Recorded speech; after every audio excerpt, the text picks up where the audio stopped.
अस्सलाम वालेकुम क्लास, आपको आवाज आ रही है?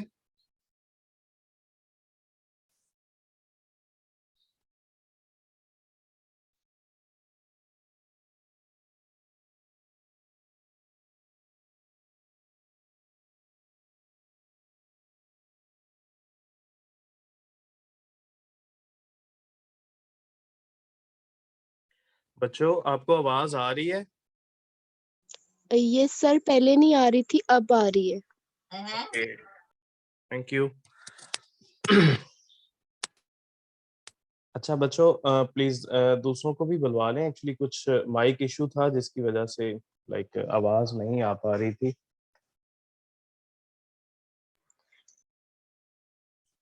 ये सर मैं इन्फॉर्म कर देती हूँ ग्रुप में।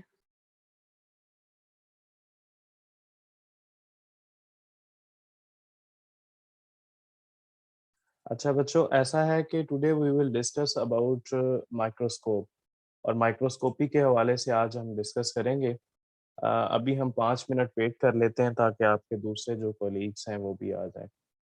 आप लोगों की स्ट्रेंथ टोटल कितनी है, आपको आइडिया है?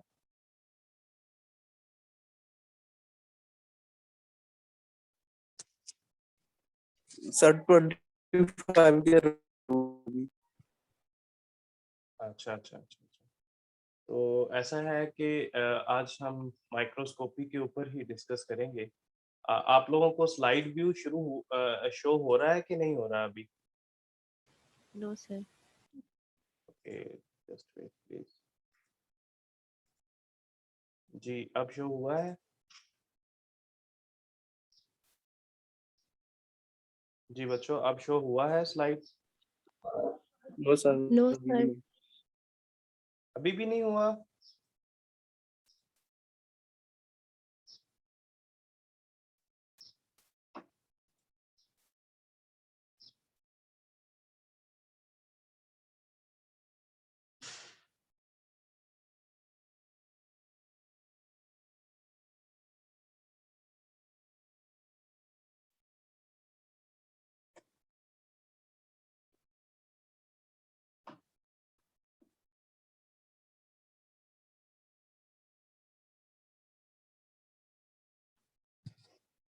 बच्चों, शायद कोई एरर आ रहा है। मैं इसको दोबारा ओपन करने की कोशिश करता हूँ।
बच्चों, आकिब साहब ने आपके साथ माइक्रोस्कोपी के ऊपर जो प्रेजेंटेशन थी वो शो की हुई थी?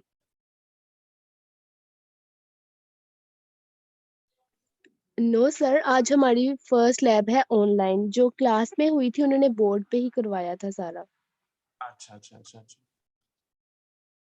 एक्चुअली मेरे पीसी से ये शेयर नहीं हो रहा, इस वजह से अब आपको सर आप मेल जी। कर दें या हम में से कोई शेयर कर देता है। हमें स्क्रीन शेयरिंग अलाउ है की हुई आपने।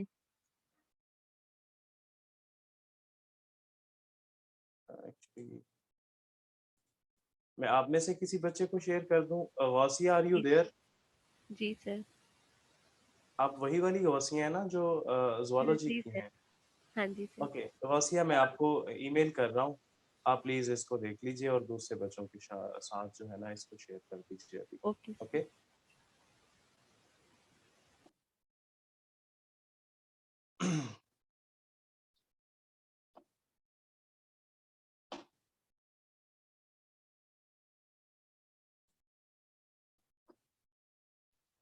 सर आप सर आकिब नहीं है? पता नहीं बेटा, मुझे तो कुछ नहीं पता। मैं आकिब नहीं हूँ जी। मेरा नाम खुर्रम है। आकिब साहब एक्चुअली आज शायद लीव पे हैं, इस वजह से मैं बैकअप क्लास ले रहा हूँ। ओके। अपना वसिया, अपनी ईमेल आईडी बताइएगा। F 2019 F 2019 36 36 70 70 02 02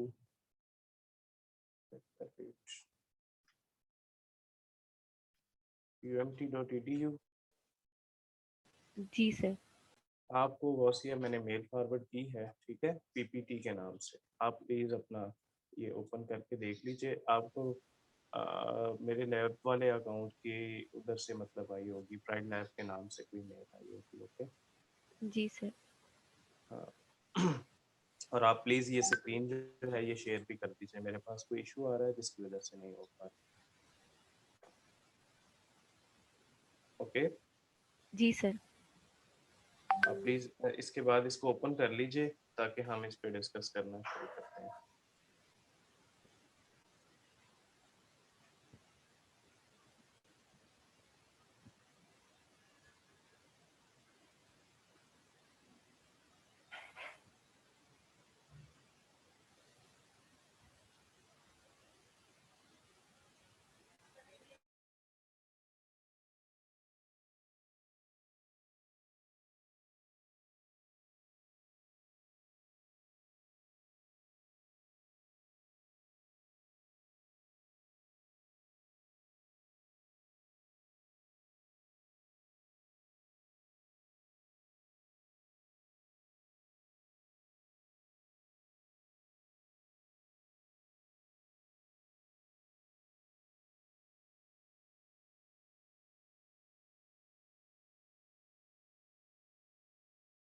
जी सर, देखिएगा स्क्रीन शेयर हो रही है।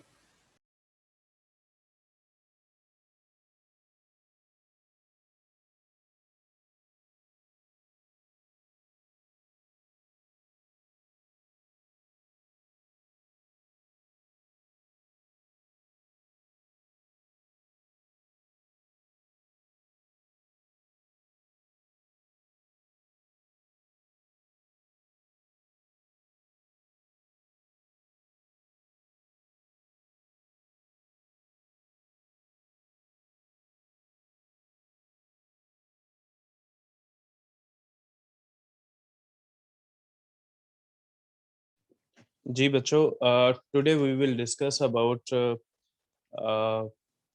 माइक्रोस्कोपी एंड माइक्रोस्कोप के ऊपर डिस्कस करेंगे इनफैक्ट। ओके। बच्चों, ये आप लोगों वासिया के साथ मैंने शेयर किया है। होप सो इन्होंने आपको सब बच्चों को मेल कर दी होगी। अगर नहीं की तो आप अपने वासिया इनको ग्रुप में बच्चों को फॉरवर्ड कर दें ताकि सभी के पास ये मौजूद हो। ठीक है। Okay sir. अच्छा बच्चों, हम माइक्रोस्कोपी के ऊपर डिस्कस करेंगे। माइक्रोस्कोपी जैसा कि आपका सब्जेक्ट इंडिकेट कर रहा है कि fundamentals of microbiology. Fundamentals of microbiology means कि माइक्रोबायोलॉजी के अंदर जो टेक्निक्स यूज होते हैं, हमने उनके ऊपर डिस्कस करना है, जो कि माइक्रोबायोलॉजिकल टेक्निक्स कहलाती हैं। इन टेक्निक्स में बेसिकली हम कंसंट्रेट करते हैं माइक्रोबायोलॉजिकल सब्सटेंसेस के ऊपर और उनसे रिगार्डिंग टेस्टिंग के ऊपर कि कौन कौन से डिफरेंट टेस्ट जो हैं वो माइक्रोबायोलॉजी के अंदर कंडक्ट किए जाते हैं, जिसके बिहाफ पे जो आप लोगों का माइक्रोबायोलॉजी है वो कवर होता है। डेफिनेटली माइक्रोबायोलॉजी में हम उन ऑर्गेनिजम्स के साथ या उन सब्सटेंसेस के साथ प्ले करते हैं जो कि हमें नेकेड आई से नज़र नहीं आ रहे होते। तो उनको विजुलाइज करने के लिए हम फिर माइक्रोस्कोप यूज करते हैं। और माइक्रोस्कोप माइक्रोबायोलॉजी में इतनी ही इम्पोर्टेंट है जितनी कि एक लिविंग पर्सन के लिए जो उसकी डाइट होती है वो। सो माइक्रोस्कोप के बगैर आप किसी भी स्पेसिफिक ऑर्गेनिज्म को या माइक्रो ऑर्गेनिज्म को स्टडी नहीं कर सकते।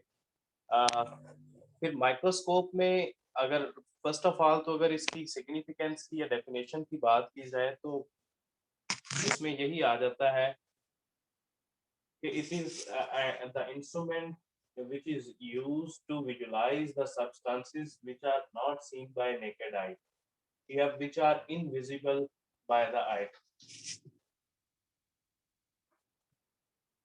गौसिया प्लीज आगे कीजिए.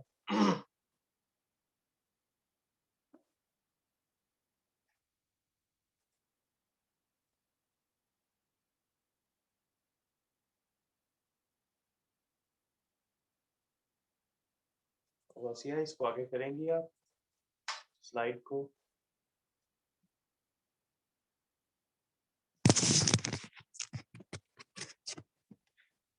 बच्चों आवाज आ रही है? जी सर। मैं कह रहा हूँ कि ये माइक्रोस्कोपी वाला जो फर्स्ट पेज है इसको आप प्लीज मूव अप कीजिए और हर 2 मिनट के बाद पेज जो है वो मूव करते रहिए. Okay, then there are the different types of microscope जिसकी बेस पे हम ओके सर, माइक्रोस्कोपी हर करते 2 हैं. मिनट के बाद से मूव कर दूं ऑटोमेटिक. जी जी. Then there are different types of microscope. एक होती है सिंपल माइक्रोस्कोप जो हमने बचपन में या आप लोगों ने मैट्रिक लेवल पे की होगी. वो सिंपल माइक्रोस्कोप में और जो हमारी कंपाउंड माइक्रोस्कोप है उनमें दो मेजर डिफरेंसेस हैं. एक तो लाइट सोर्स का डिफरेंस है कि उसमें हम सनलाइट और मिरर वगैरह यूज किया करते थे जब हम उसकी मदद से माइक्रोस्कोपी कर रहे होते थे. जबकि जो हमारी कंपाउंड माइक्रोस्कोप है ये मॉडिफाइड माइक्रोस्कोप है जिसमें हमने एडिशनली लाइट सोर्स जो है वो रखी हुई है. एडिशनली लाइट सोर्स जो है वो हम लोग फैसिलिटेट करते हैं जो मोस्टली 2-3 तरह की हो सकती है. एक तो टंगस्टन जो है एक धात होती है उससे बल्ब बनते हैं उसका इसका लाइट सोर्स हो सकता है. और सेकेंडरी जो है जो एलईडी लाइट होती है वो वाली यूज होती है. तो आर्टिफिशियल में दो तरह की लाइट है. जो अच्छे ब्रांड्स की माइक्रोस्कोप होती हैं जस्ट लाइक ओलंपस एक बहुत अच्छा मैन्युफैक्चरर है माइक्रोस्कोप का. तो इसमें मेजरली जो है टंगस्टन का जो लाइट सोर्स होता है वो यूज होता है. टंगस्टन का लाइट सोर्स जो होता है वो थोड़ा सा एक्सपेंसिव होता है और उसके साथ साथ लाइक उसकी जो सिग्निफिकेंस और उसकी जो शेल्फ लाइफ है वो बहुत ज्यादा होती है एज कंपेयर टू हमारी जो एलईडी लाइट है. और जो सनलाइट होती थी उसमें तो सिंपल सा फार्मूला था. हम लाइट सोर्स या सूरज की लाइट से हम मिरर पे लाइट को फोकस करवाते थे और उसकी मदद से हम देख लेते थे. आगे बच्चों माइक्रोस्कोप्स की डिफरेंट टाइप्स हैं जिनके नाम इधर लिखे हुए हैं. Depending upon the microscopic vision इसकी डिफरेंट टाइप्स रखी गई हैं जिसमें ब्राइट फील्ड माइक्रोस्कोप आ जाता है, डार्क फील्ड आ जाता है और उसके साथ साथ फेज कंट्रास्ट माइक्रोस्कोप आ जाता है, फ्लोरिसेंस आ जाता है. तो ये डिपेंडिंग अपॉन द सिग्निफिकेंस मतलब फर्ज किया अगर हमने एक ट्रांसपेरेंट सी चीज को विजुलाइज करना है, एक ट्रांसपेरेंट स्लाइड है वो कोई कलर्ड नहीं है तो लाइट भी ट्रांसपेरेंट होती है तो हम उसको डायरेक्ट सिंपल वाली माइक्रोस्कोप से नहीं कर सकते. तो हम उसके लिए कंपाउंड माइक्रोस्कोप को थोड़ा सा मॉडिफाई करेंगे कि वो डार्क बैकग्राउंड दे तो उसको डार्क फील्ड माइक्रोस्कोप कहते हैं. इसी तरह फेज कंट्रास्ट फ्लोरिसेंस वगैरह आ जाती है. देन इलेक्ट्रॉन माइक्रोस्कोप में अगेन दो तरह की इलेक्ट्रॉन माइक्रोस्कोप्स होती हैं. एक को टेम कहते हैं और एक को सेम कहते हैं. TEM stand for transmission electron microscope and SEM stand for scanning electron microscope. So these are the different types of microscope.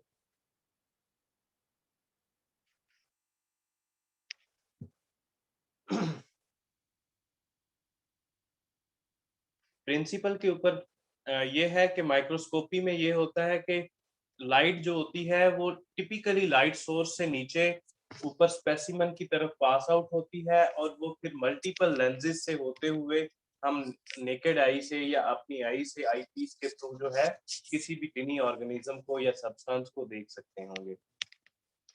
तो सीरीज ऑफ लेंसेज से मुराद ये है कि पहले आपने देखा होगा ऑब्जेक्टिव लेंसेज 4-5 होते हैं जिनमें 4x 10x 40x और 100x के करीब होता है. लाइट माइक्रोस्कोपी की सिग्निफिकेंस के ऊपर मैं आपको डिस्कस कर चुका हूँ कि लाइट माइक्रोस्कोपी जो है बेसिकली ये सिंपलेस्ट माइक्रोस्कोप है और ये इसमें डिफरेंट लेंसेज यूज होते हैं जो कि लाइट को बेंड करते हैं और बेंड करने के साथ साथ वो इमेज को स्पेसिफाई या मैग्नीफाई करके हमें नेकेड आई की मदद से दिखा रहे होते हैं। जी।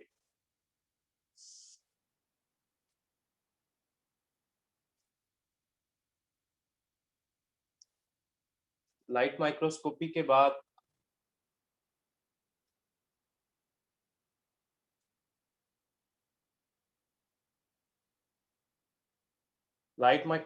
बाद हमारी आ जाती है क्या नाम बोलते हैं, टाइप्स ऑफ लाइट माइक्रोस्कोप। आपने सिर्फ ये नाम याद रखने हैं बच्चों, इसमें डिफरेंट नेम आ जाते हैं। ब्राइट फील्ड वही डार्क फील्ड, मतलब अगर इमेज बहुत ही थिक है और कलरफुल है तो उसके लिए ब्राइट फील्ड माइक्रोस्कोपी को फोकस करेंगे, और अगर इमेज जो है वो दूसरा है तो उसके लिए डार्क फील्ड माइक्रोस्कोपी को हम लेके चलेंगे। बच्चों आवाज आ रही है आप लोगों को? Yes sir. ओके, समझ भी आ रहा है या कि नहीं आ रहा? यस सर, समझ आ रहा है। Okay, then working of compound microscope. कि वर्किंग ऑफ कंपाउंड माइक्रोस्कोप में यही है कि लाइट जो होती है वो ट्रांसमिट होती है, और ट्रांसमिट होने के साथ अगर तो मिरर लगा हुआ है और मिरर की मदद से ये फोकस होगी, अदरवाइज कंडेंसर जो होता है, मैं भी माइक्रोस्कोप की पिक आती है आगे, प्लीज इसको आगे कीजिए 2 स्लाइड्स ना, जिस पे माइक्रोस्कोप की पिक है। यस बच्चों, ये कर्सर आपको दिख रहा है?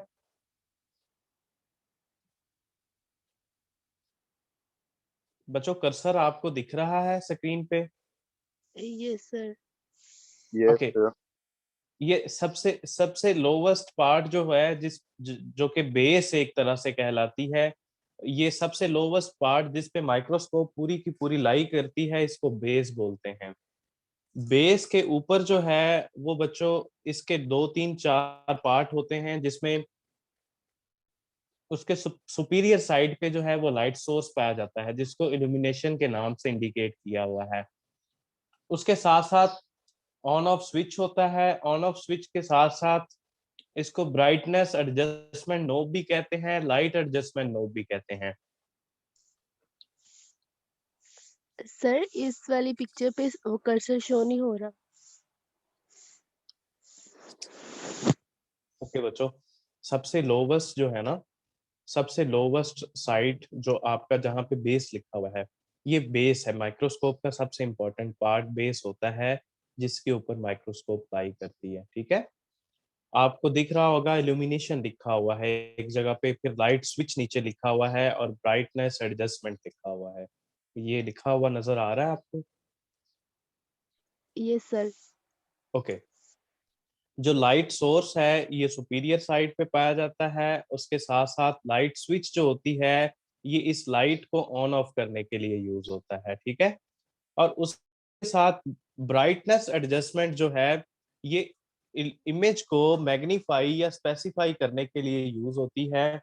मतलब अगर हमें कम लाइट दरकार होगी तो उसके लिए यही होगा कि लाइट जो है हम इंटेंसिटी उसकी कम रखेंगे, और अगर जितना इमेज ज्यादा डार्क होगा उतनी ही हम लाइट की इंटेंसिटी जो है वो ज्यादा रखेंगे, ताकि इमेज जो है वो क्लियरली हमें दिख सके।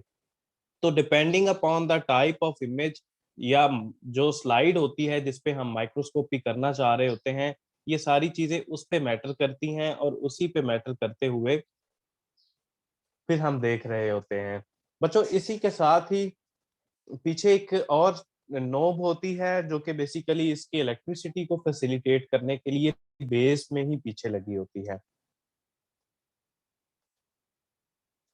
उसके बाद बच्चों आ जाता है माइक्रोस्कोप का आर्म यानी कि बाजू, इसको फ्रेम भी बोलते हैं। ये बैक साइड पे आप देखें, ये लॉन्ग सा हैंडल जो नजर आ रहा है आपको, जो कि बेसिकली एक रीढ़ की हड्डी के तौर पे माइक्रोस्कोप में यूज होता है। इसका काम ये होता है कि ये एक तो माइक्रोस्कोप के अपर पार्ट को बेस के साथ कोरिलेट करवाता है, और दूसरा उसके साथ साथ ये हमारे जो स्टेज होती है जिसको मैकेनिकल स्टेज भी बोलते हैं, इसको फिर सेट करवाता है। आर्म में बच्चों 2 तरह के नोब्स होते हैं। एक फाइन एडजस्टमेंट नोब होती है, ये जो ब्लू से कलर की आपको नजर आ रही है, साथ उसके हल्की हल्की सी ग्रेजुएशंस हैं। और एक कोर्स एडजस्टमेंट नॉब होती है। कोर्स एडजस्टमेंट इसके पीछे पिछली साइड पे होती है। कोर्स एडजस्टमेंट का काम ये होता है कि ये जो स्टेज होती है इसको अपवर्ड एंड डाउनवर्ड जो है ये मूव करवाती है। लेंथ के अकॉर्डिंग हम पहले स्टेज को बच्चों सेट कर लेते हैं स्लाइड रखने के बाद। फिर उसके बाद अब हमने स्टेज को ऊपर और नीचे करके सेट तो कर लिया है, बट फाइन हमें फोकस तभी नजर आएगा, मतलब इमेज इस वक्त हमें ब्लर नजर आ रहा होगा, तब हमें क्लियर इसी वजह से नजर आ पाएगा कि इमेज जो है फिर हम फाइन फोकस करेंगे। फाइन फोकस को हम अपनी अपनी आंखों के अकॉर्डिंग, हर पर्सन की फाइन फोकसिंग डिफरेंट होती है, तो आप उसके अकॉर्डिंग ही इसको जो है वो स्पेसिफाई करके किसी भी इमेज को देखते हैं। यहाँ तक समझ आ गया? Yes sir. ओके।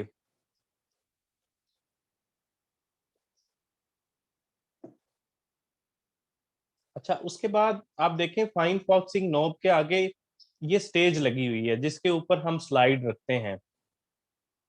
ये फिर स्टेज जो है ये फिर ये मेजर पार्ट होता है जहां पे जो भी हम कोई स्मीयर देखना चाह रहे हों या स्लाइड देखना चाह रहे हों तो ये इस स्टेज के ऊपर रखते हैं। ये स्टेज के क्लिपर होते हैं, हम क्लिपर को खींच के स्लाइड इसके ऊपर रखते हैं और उसके बाद फिर हम स्लाइड को विजुलाइज करके देख लेते हैं। तो ये एक इम्पॉर्टेंट पार्ट है बच्चों। इस स्टेज के ऊपर ये क्लिपर के साथ पीछे एक वर्नियर कैलिपर टाइप ग्रेजुएशंस लगी होती हैं। ये मैं आप लोगों के लिए क्वेश्चन छोड़ूंगा, अगर किसी को पता है तो अभी बता दे, अदरवाइज आपने नेक्स्ट क्लास में आकिब साहब के साथ डिस्कस करना है कि ये जो ग्रेजुएशंस होती हैं जो कि स्टेज के ऊपर लगी होती हैं क्लिपर के पीछे और वर्टिकली और हॉरिजॉन्टली, इनका फंक्शन क्या है ये आप लोगों ने बताना है। अगर अभी किसी को पता है तो यू पीपल कैन शेयर। जी, पता है किसी को?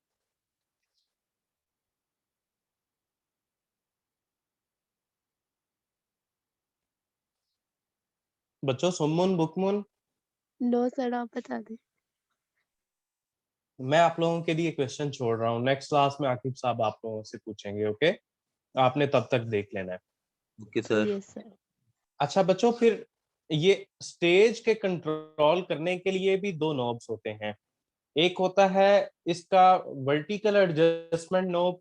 अब ये स्टेज को आगे पीछे जस्ट लाइक अगर मैं आप लोगों के साथ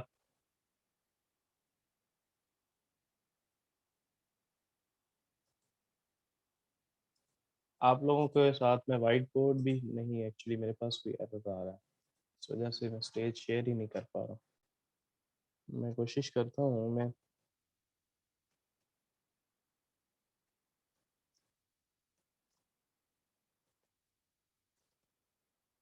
एक्चुअली बच्चों मुझे पीसी का आइडिया नहीं था। अम, मैं एक्चुअली पहले जो है वो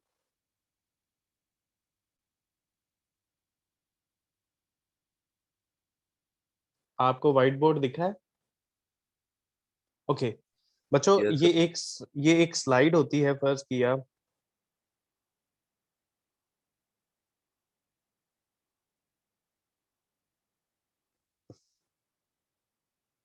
फर्स्ट ऑफ ऑल ये एक स्लाइड है। ओके, ये एक स्लाइड है। अब स्लाइड को सबसे पहला काम, मैं स्लाइड बनाने का तरीका पहले बताता होता हूँ। उसके पीछे रीजन ये है कि आपको स्लाइड बनानी आएगी तो फिर ही आपको आइडिया होगा कि माइक्रोस्कोपी में ये जो वर्टिकल और हमारे हॉरिजॉन्टल एडजस्टमेंट नॉब हैं इनकी सिग्निफिकेंस क्या है। बच्चों उससे पहले हमें स्मीयर बनाना आना चाहिए। स्मीयर बनाने के लिए ये तरीका हम फॉलो करते हैं कि 1/3 ऑफ स्लाइड हम एक एंड से छोड़ देते हैं, 1/3 ऑफ स्लाइड हम दूसरे एंड से छोड़ देते हैं। इसी तरह हम थोड़ा सा पार्ट अपर साइड से छोड़ देते हैं और थोड़ा सा पार्ट लोअर साइड से छोड़ देते हैं। ये जो सेंट्रल रीजन आप लोगों के पास बचता है ये बेसिकली आप लोगों का वर्किंग एरिया होता है। फर्ज किया ये एक सैंपल है जिसको हम रखना चाह रहे हैं।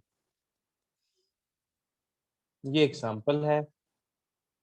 ओके, अब जो स्मीयर बनाना है वो एटलीस्ट 3 mm का होना चाहिए और बेजवी से कलर का होना चाहिए। जब स्मीयर हम छोटा सा बनाते हैं तो वो बहुत एक्स्ट्रा थिक बन जाता है, जिस उस एक्स्ट्रा थिकनेस की वजह से वो स्मीयर फिर हमें सही दिख नहीं पाता। मतलब हम जब स्टेन करते हैं तो वो पुअर स्टेन लेता है या एवर स्टेन कर लेता है, जबकि हमारा माइक्रोस्कोपी का पर्पस तो यही होता है कि हम एक ऑर्गेनिज्म की मॉर्फोलॉजी को स्टडी करके उसके अकॉर्डिंग रिपोर्ट कर सकें। तो वो हम नहीं कर पाते, इसलिए स्मीयर जो है वो थिन बनाना है। थिन स्मीयर जितना होगा उतना ज़्यादा वो बेनिफिशियल होगा, ईज़ी टू सी होगा और डिफरेंशिएट करना मल्टीपल ऑर्गेनिज़म्स में उतना ही ज़्यादा कन्वीनिएंट होगा। तो बच्चों, आपने इस तरह ये बेज़वी टाइप का जो है वो स्मीयर बनाना है।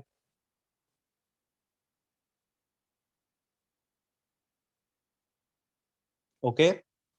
इस तरह का आपने स्मीयर बनाना है। कम से कम 3 का होना चाहिए। अब देखें, ये एक स्पेसिफिक पॉइंट है, ये एक स्पेसिफिक पॉइंट है जहां पे मैं रेड एरो लगा रहा हूं, जिस पे इस वक्त वो लेंस आपके हैं वो जो इफेक्टिव हुए हुए हैं। अब हमने 100 फील्ड्स जो हैं वो मेजर करनी होती हैं, उसके बाद हम रिपोर्ट करते हैं। तो जो स्लाइड को इस तरह आगे पीछे मूव करेगी नोब, उसको हम वर्टिकल एडजस्टमेंट नोब कहते हैं। और जबकि स्लाइड का इतना सारा व्यू दूसरा भी जो है वो विजुलाइज करने वाला है, just like this one, zigzag movement. तो ये वाली जो मूवमेंट है ये वर्टिकल एडजस्टमेंट नोब की मदद से होती है। बच्चों, वर्टिकल एडजस्टमेंट नोब और हॉरिजॉन्टल की सिग्निफिकेंस समझ आई है? Yes sir. ओके, तो ये है सिग्निफिकेंस ऑफ हमारी जो दूसरी नोब्स होती हैं, vertical and coarse adjustment knob उनकी। आप प्लीज शेयर कीजिए, क्या नाम है आपका, अपनी स्लाइड, होशिया।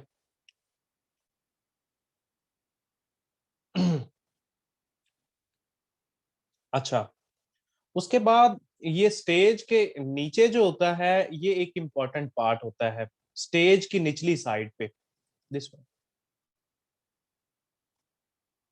स्टेज की निचली साइड पे बेसिकली डायाफ्राम होता है, जिसको हम कंडेंसर भी बोलते हैं। इसका काम क्या है कि नीचे से जो लाइट सोर्स से लाइट ऊपर जा रही होती है, ये उसको कंडेंस करके एक बीम की फॉर्म में ये स्लाइड के ऊपर गिराता है। वहां से फिर इमेज लेंसेज के थ्रू हमारी नोज पीस में जाता है, माइक्रोस्कोप की नोज पीस से ऊपर हेड की तरफ और हेड से आगे आई पीस लेंसेज की तरफ, और वहां से एक ह्यूमन आई जो होती है वो इसको देख रही होती है। तो ये कंडेंसर का फंक्शन क्या है कि ये लाइट को, उसकी इंटेंसिटी को बेसिकली कंट्रोल करता है और उसको एक बीम की फॉर्म में जो है वो अपवर्ड मूव करवाता है। Okay, yes sir. अच्छा बच्चा, उसके बाद आ जाते हैं ये ऑब्जेक्टिव लेंसेज जो ब्लैक ब्लैक से आपको नजर आ रहे हैं। There are 4 different objective lenses. Okay, objective lenses 4 different तरह के होते हैं, जिनमें से 3 जो हैं वो ड्राई लेंसेज होते हैं, जबकि एक लेंस जो होता है वो वेट होता है।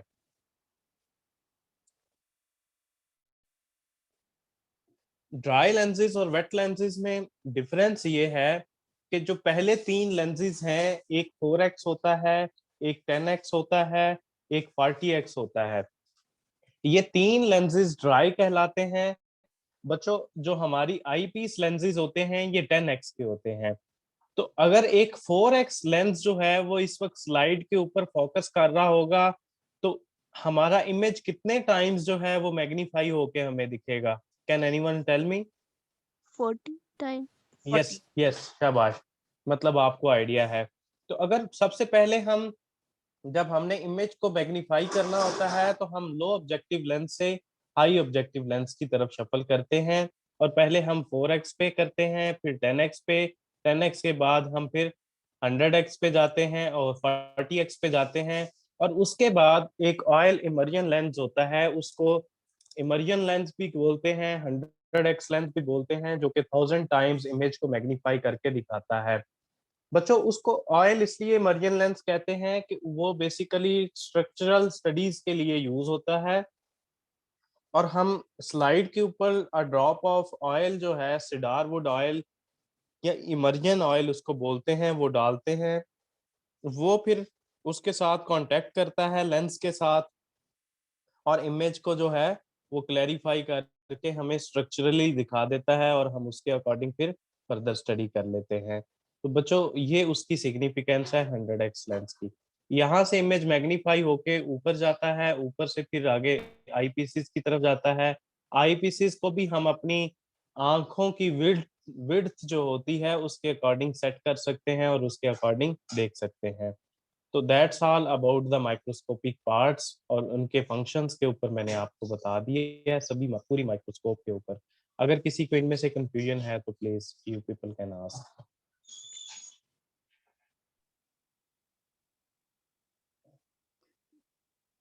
जी बच्चों।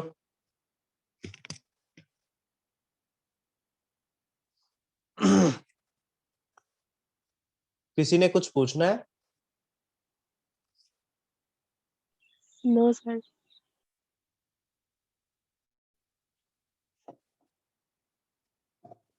ओके।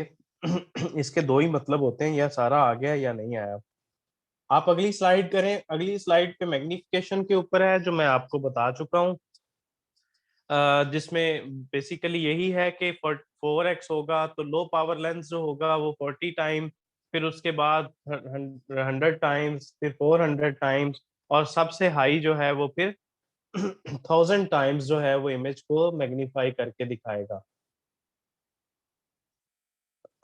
इसके साथ फिर आगे रेजोल्यूशन आ जाती है। Gausia please move the slides.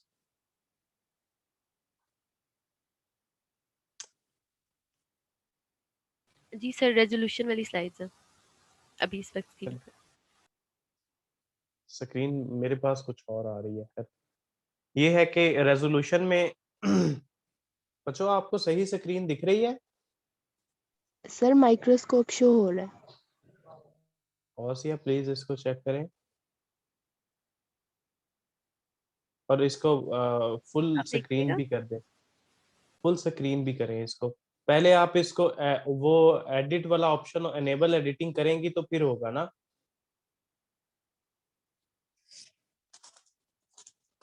Okay, resolution आ गया, शायद कुछ इंटरनेट स्लो होने की वजह से है। अच्छा, रेजोल्यूशन में बच्चों यही है कि ये रिजॉल्विंग पावर होती है बेसिकली इमेज की।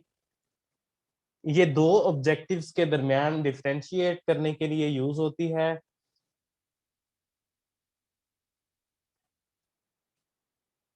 और ये जो ऑब्जेक्टिव लेंसेज की वेवलेंथ होती है उससे हम लोग आइडेंटिफाई करते हैं। अगेन ऑब्जेक्टिव लेंसेज के ऊपर मैं आपको बता चुका हूँ कौन कौन सी वेवलेंथ के डिफरेंट लेंसेज होते हैं। तो जितनी ज्यादा वेवलेंथ होगी उतनी ही ज्यादा रेजोल्यूशन होगी। उसके बाद ऑयल इमर्जन की भी मैं आपको बता चुका हूँ कि जो बेसिकली ऑयल एक यूज होता है, इमर्जन ऑयल उसको बोलते हैं। इसको बेसिकली हम सिडार वुड एक ट्रीज होते हैं जो कि हमारे शुमाली इलाका जात और इंडिया में पाए जाते हैं, वहां से एक ऑयल ऑब्टेन होता है, वो ऑयल इसके लिए यूज होता है। और इसमें ये होता है कि हम माइक्रोस्कोपिक जो ये ऑयल इमर्जन लेंस होता है इसको इतना क्लोज ले जाते हैं कि वो ऑयल के साथ टच कर रहा होता है, और इमेज को स्ट्रक्चरली फिर मैग्नीफाई करके उसको दिखा रहा होता है। एक चीज बच्चों याद रखिएगा, अगर बाकी लेंसेज के ऊपर आप ऑयल लगाएंगे तो वो ऑयल जो है वो खराब कर देगा लेंसेज को। ये एक वाहिद लेंस है 100x वाला जो कि ऑयल के लिए है, बाकियों पे नहीं लगाना है कभी भी, वरना लेंस जो है वो खराब हो जाएंगे। और इसी तरह इसकी ट्रबल शूटिंग भी आ जाती है कि हम हर इमेज को स्टडी करने के बाद उसको फिर ग्रॉसली देख रहे होते हैं, लाइक इस सिनेरियो में या इस फॉर्म में कि हम फिर उसकी लाइक क्लीनिंग का प्रोसेस करते हैं, उसको अच्छे से डिस्टिंग्विश करते हैं और उसके बाद उसको फिर फर्दर डंप करके या बंद करके रख देते हैं।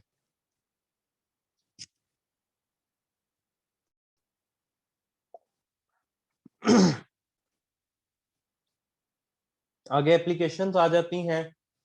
जैसे मैं बता चुका हूँ कि स्ट्रक्चर को स्टडी करने के लिए, मॉर्फोलॉजी ऑफ ऑर्गेनिजम्स को देखने के लिए, इंट्रासेलुलर स्ट्रक्चर्स को देखने के लिए, मोटिलिटी को देखने के लिए, माइक्रो ऑर्गेनिजम्स के साइज को देखने के लिए, और डिफरेंट तरह के ब्लड स्मीयर्स जो होते हैं उनको विजुलाइज करने के लिए ये यूज होती है। बच्चों आगे डिफरेंट टाइप्स ऑफ माइक्रोस्कोप आ जाती हैं जिनमें डिफरेंस बताया गया है। इनमें पहली आ जाती है bright field microscopy. Bright field microscopy में सिंपल डिफरेंस ये होता है कि ब्राइट बैकग्राउंड जो होता है, मतलब लाइट की इंटेंसिटी जो होती है उसको हम इनहांस करके डार्क इमेज को ब्राइट फील्ड बैकग्राउंड में, मतलब लाइट की इंटेंसिटी बहुत ज्यादा रखते हैं या लाइट सोर्स के ऊपर कुछ इस तरह की चीज एक लेंस की फॉर्म में रख देते हैं जो लाइट को डायरेक्टली उसके ऊपर मार्क करवाती है, और उसके बिहाफ पे हम फिर क्या करते हैं, डार्क बैकग्राउंड को फिर हम जो कि एक स्लाइड का बैकग्राउंड होता है उसको हम लाइट की मौजूदगी में देख रहे होते हैं। इसी तरह बच्चों आगे आ जाती है इसमें इमेज को मैग्नीफाई या स्पेसिफाई किस तरह किया जाता है, आपके स्कोप के लिए नहीं है, अब बस वैसे ही स्लाइड्स रखी हुई हैं, सो अगर आप नहीं भी याद करेंगे तो इट्स फाइन। आगे आ जाता है ब्राइट फील्ड के एडवांटेजेस क्या हैं। Bright field compound microscopes are commonly used to view the live and immobile specimen such as bacteria, cells as well as tissues, और इस तरह की जो चीजें हैं उनको ये यूज करने के लिए इस्तेमाल होती है।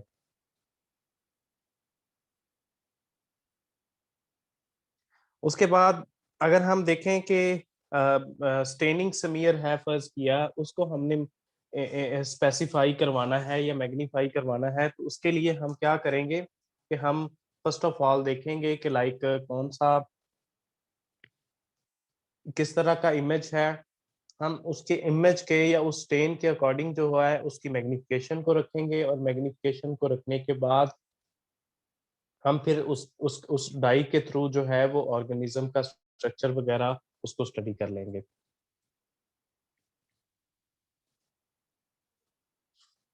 आगे आ जाता है डार्क फील्ड।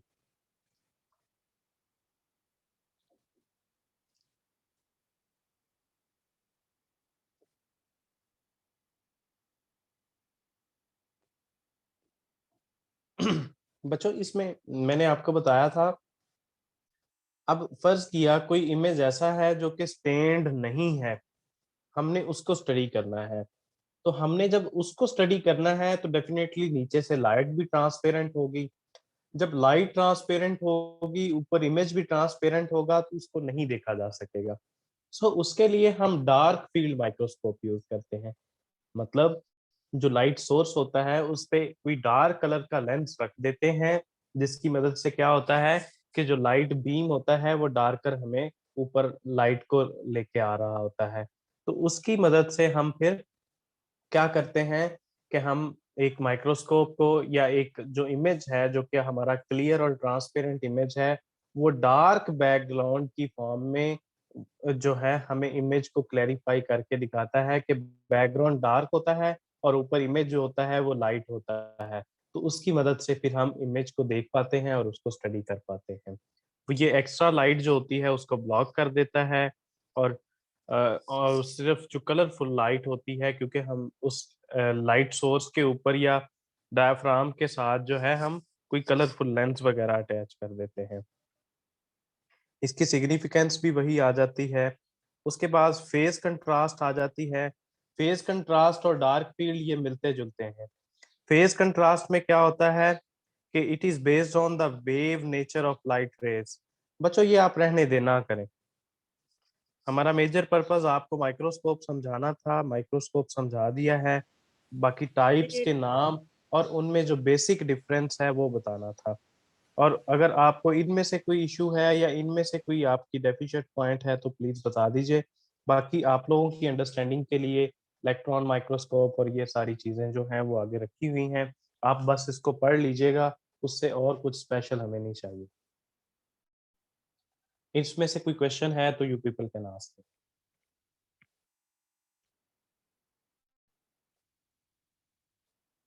जी बच्चों।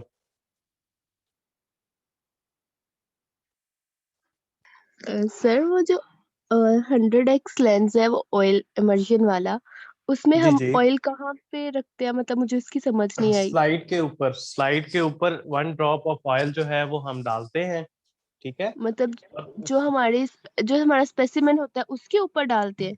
जी बेटा, स्लाइड उसी को ही बोलते हैं ना, हमारी स्लाइड वही होगी जिस जो कि हमारा एक्चुअल में स्पेसिमेन होगी।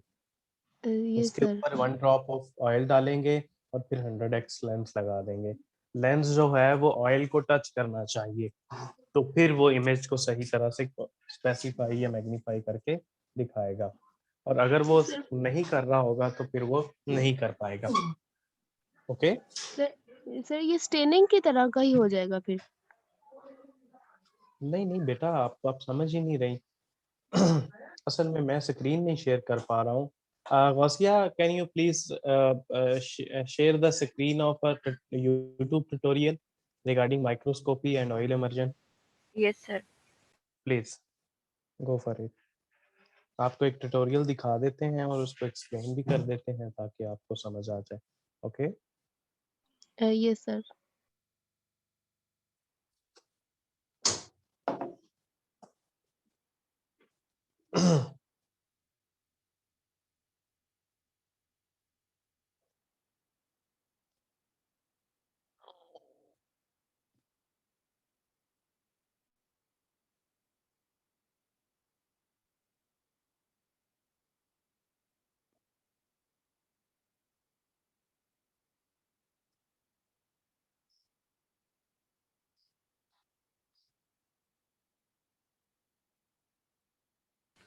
सर ये देखिएगा।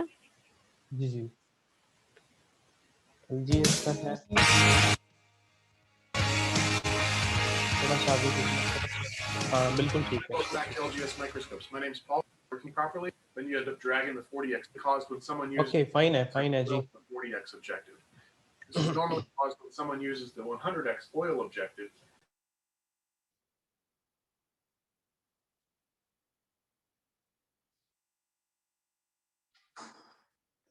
आप प्लीज आवाज खोल दीजिए।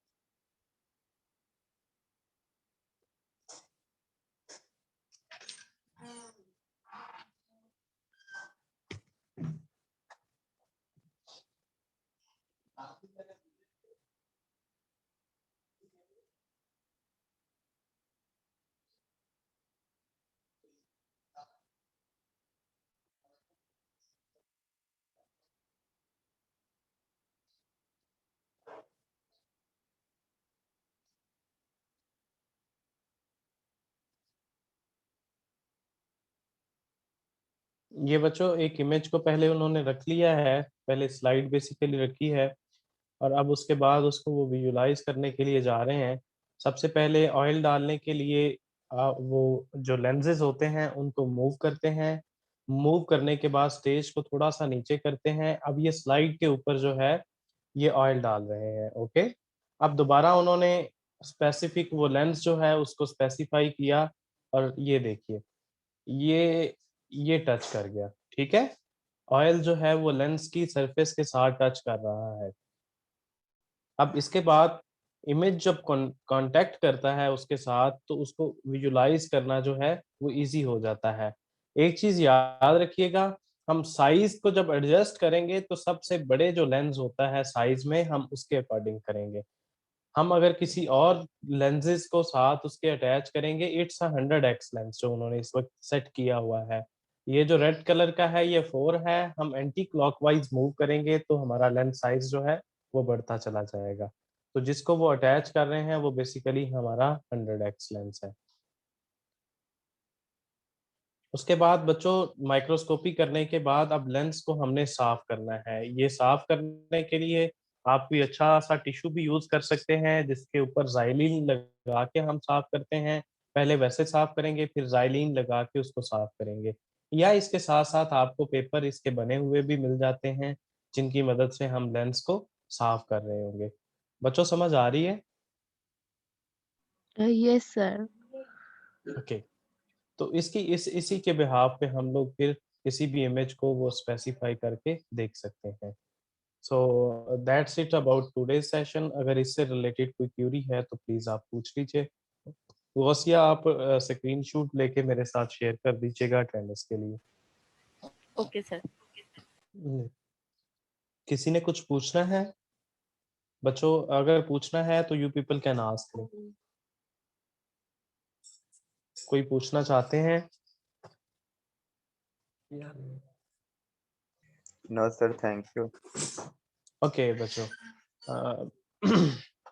जी गौसिया आपने स्क्रीन शॉट ले ली है? जी सर। चलें, थैंक यू सो मच बच्चों for your attention and patience. I hope कि आपने कुछ ना कुछ सीखा होगा, लेकिन कुछ सिस्टमैटिक एरर था जिसकी वजह से मैं 100% फैसिलिटेट नहीं कर पाया। ओके बच्चों, अल्लाह हाफिज़। Sir, अल्लाह Allah हाफिज़। Hafiz.